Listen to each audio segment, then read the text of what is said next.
প্রশ্ন হলো মাদানী আয়াত বা সূরা কাকে বলে? তাওহীদ। মাদানী আয়াত বা সূরা কাকে বলে?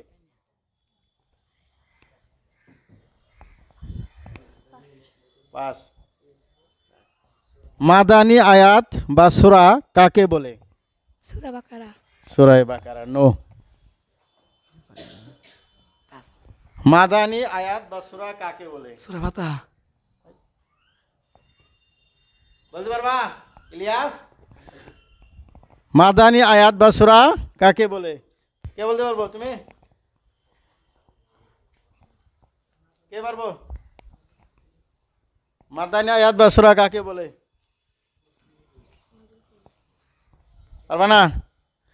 আমি কই দিমু। আর যেই সূরা মদিনায় নাজিল হয় সেই সূরাকে মাদানী সূরা বলা হয়, বা যে আয়াত মদিনায় নাজিল হয় সেই আয়াতকে মাদানী আয়াত বলা হয়। বুঝাইছে? মক্কি, মাক্কি, মাদানী।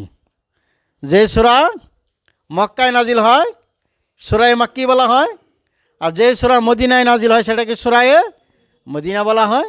সহজ অ্যান্সার একবারে। বুঝাইছে? ঠিক আছে।